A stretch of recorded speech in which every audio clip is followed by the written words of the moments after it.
Message de Monseigneur Philippe Christori en ce vendredi 17 février 2023. Vous me chercherez et vous me trouverez. Jérémie 29 au verset 13. Cette semaine, une vingtaine de prêtres de notre diocèse sont en retraite à Saint-Jacques-de-la-Mer en Bretagne Nord, dans les Côtes d'Armor. La Manche y est mouvante, des courants forts la parcourent au gré des marées. Les vagues se jettent sur les rochers, offrant un spectacle magnifique, coloré et lumineux, particulièrement avec le beau soleil d'hiver. Ici, le ciel change vite, modelé par les vents d'ouest, le soleil profitant des trouées entre les nuages pour nous donner des lumières merveilleuses.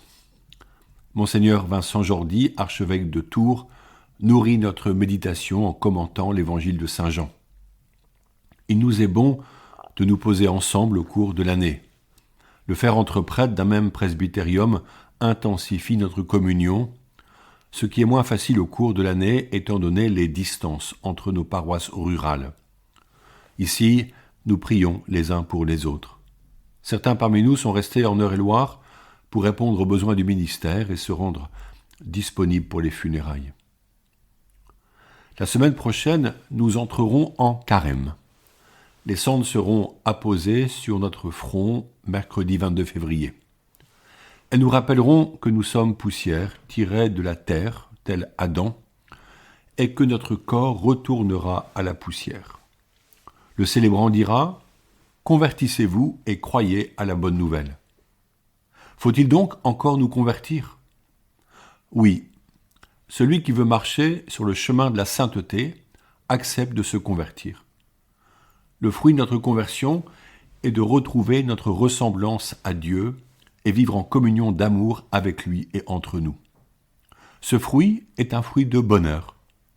Par la bouche du prophète Jérémie, nous recevons cette prophétie « Je vous visiterai, j'accomplirai pour vous ma parole de bonheur en vous ramenant en ce lieu, car moi, je connais les pensées que je forme à votre sujet, oracle du Seigneur, pensez de paix et non de malheur, pour vous donner un avenir et une espérance. Vous m'invoquerez, vous approcherez, vous me prierez, et je vous écouterai. Vous me chercherez, et vous me trouverez. Oui, recherchez-moi de tout votre cœur, je me laisse trouver par vous, oracle du Seigneur, et je ramènerai vos captifs. Fin de citation, Jérémie 29, au verset 10 à 14. Nous y discernons le fruit que Dieu veut opérer. Il veut venir vers nous, comme il le faisait ainsi avec les patriarches et ceux qui le servaient, comme il le fit par Jésus, son Verbe divin fait chair pour être avec nous, l'Emmanuel. Sa parole est une parole de bonheur, non de malheur. Dieu n'a créé ni le mal, ni la mort. Cela est difficile à entendre quand nous voyons les images des victimes du tremblement de terre dont l'homme n'est pas responsable en Turquie et en Syrie. La création est en transformation et l'homme parfois bien faible devant les éléments. Nous ne pouvons pas avoir la prétention de tout expliquer. Mais Dieu est présent. Au cœur du drame, l'amour de Dieu se manifeste. Le texte de Jérémie ouvre une voie spirituelle. Vous m'invoquerez, vous approcherez, vous me prierez, et je vous écouterai. Possiblement, là sera notre chemin de conversion pour ce carême, nous mettre à l'écoute dans le silence, loin des bruits et des musiques, dans la prière, c'est-à-dire en relation avec Jésus-Christ, sûr qu'il nous écoute. Le carême se vit dans cette recherche de Dieu de tout notre cœur. Y sommes-nous prêts ? Dans un établissement scolaire, une lycéenne en formation professionnelle me disait qu'elle vivrait le carême à nouveau en excluant le sucre, les sodas et surtout l'usage de tous les réseaux durant 40 jours pour prier longuement, matin, midi et soir. L'avoir expérimenté l'année passée a été une libération pour elle. et dorénavant elle n'est plus scotchée à son écran et au poste de ses amis. Ne nous voilons pas la face. Le carême est exigeant. Faire des efforts, même lorsqu'ils sont librement choisis, est difficile. Que faire ou que ne pas faire? Tout peut nous paraître négociable, échangeable, pour atténuer ce qui serait vraiment un effort. La vie spirituelle est notre force dans le combat spirituel. Contre qui luttons-nous dans ce combat? Saint Paul annonce la réalité fermement. Je cite, « Nous ne luttons pas contre des êtres de sang et de chair, mais contre les dominateurs de ce monde de ténèbres, les principautés, les souverainetés, les esprits du mal qui sont dans les régions célestes. » Éphésiens 6 au verset 12. Certes, nos pauvretés personnelles nous avilissent et nous entraînent dans le péché. Mais pour ceux qui désirent vraiment lutter, le malin ne les laisse pas tranquilles. En effet, son œuvre, pourtant perdue puisque Jésus nous a rachetés et sauvés par sa passion, est de nous exclure du salut obtenu et offert par Jésus. Il cherche à nous décourager, à nous détourner de ces sacrifices quotidiens par lesquels nous nous offrons au Seigneur et cherchons à aimer les autres. Citons encore saint Paul. « En toutes circonstances, que l'Esprit vous donne de prier et de supplier. Restez éveillés, soyez assidus à la supplication pour tous les fidèles. » Ajoute Paul, Éphésiens 6, verset 18. Cela peut demander que nous établissions un projet de prière, que nous inscrivions dans notre agenda ces rendez-vous précis et les lieux où nous retrouverons Jésus. Ayons une juste ambition en faisant des choix fermes et possibles, sinon vite nous échouerons et nous découragerons. Interrogeons l'Esprit Saint sur notre point de conversion, le lieu du combat qu'il nous faut mener, le changement à opérer en soi.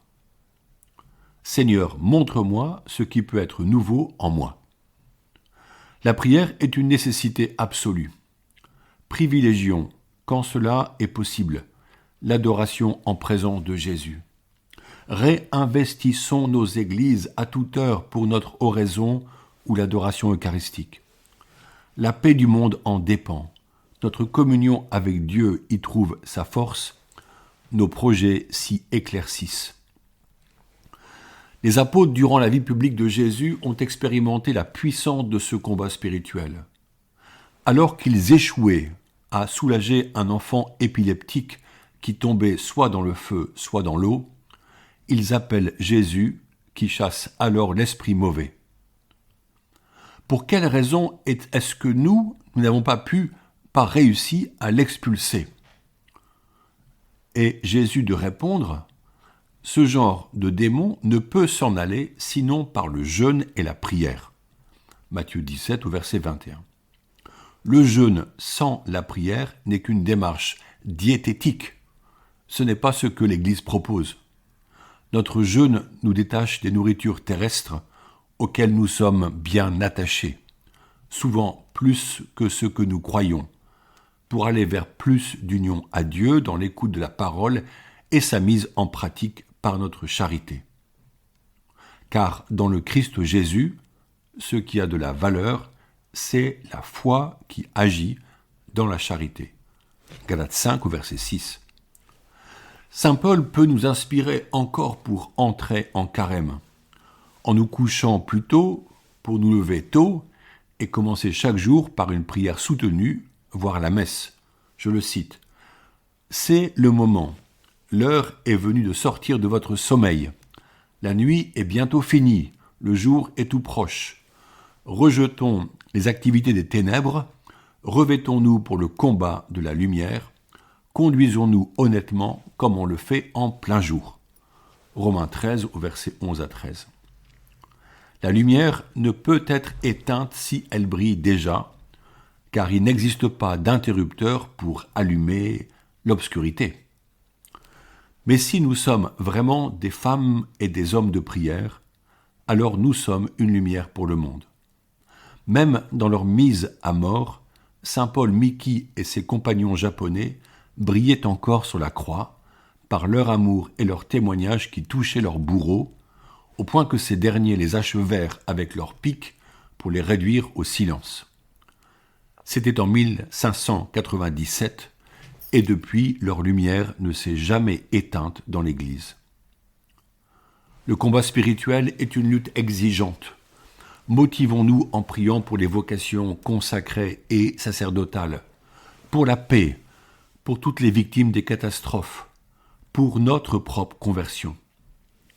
Le pape François, lors de son voyage au Soudan du Sud, disait, je le cite, « Avant de nous préoccuper des ténèbres qui nous entourent, avant d'espérer que quelque chose autour s'éclaire, nous devons briller, éclairer par notre vie et par nos œuvres les villes, les villages et les lieux que nous habitons. » Et encore, cette terre très belle et meurtrie a besoin de la lumière que chacun de vous possède, ou mieux, de la lumière que chacun de vous est. Oui, Jésus vous connaît et vous aime, a martelé François en lançant cette promesse. Si nous demeurons en lui, nous n'avons pas à craindre, car pour nous aussi, toute croix se transformera en résurrection, toute tristesse en espérance, toute lamentation en danse. Êtes-vous convaincu de l'urgence de vivre pleinement le carême, de la nécessité d'en parler autour de vous, de le vivre avec vos enfants, de ne pas faiblir devant les tentations du monde, de prier et de jeûner de manière renouvelée, dans la discrétion voulue par Jésus, en nous retirant dans notre chambre là où le Père éternel voit ce que nous faisons dans le secret. Voir Matthieu 6 au verset 6. Prions maintenant pour entrer dans ce nouveau carême qui nous conduira à la joie et à la beauté de Pâques. Seigneur Jésus, tu n'as pas évité le temps du désert où tu fus tenté par le démon. Accompagne nos vies en marchant sur nos chemins pour nous partager la vraie joie, celle de demeurer en ta présence. Seigneur Jésus, nous voyons la détresse des familles endeuillées par le tremblement de terre au Moyen-Orient. Apporte-leur réconfort et aide matérielle. Seigneur Jésus, tu désires que ton royaume de paix soit annoncé de par le monde entier. Donne-nous ta lumière afin que nous sortions sur nos places pour annoncer le Kérim. Oui, tu es mort et ressuscité, tu nous sauves et nous conduis vers la vie éternelle. Notre-Dame, Vierge Marie, nous te prions encore de dire à Jésus ton Fils comme à Cana combien nous avons besoin de son secours. Je vous salue Marie, pleine de grâce. Le Seigneur est avec vous. Vous êtes bénie entre toutes les femmes. Jésus, le fruit de vos entrailles, est béni. Sainte Marie, Mère de Dieu, priez pour nous, pauvres pécheurs, maintenant et à l'heure de notre mort. Amen. Bonne journée.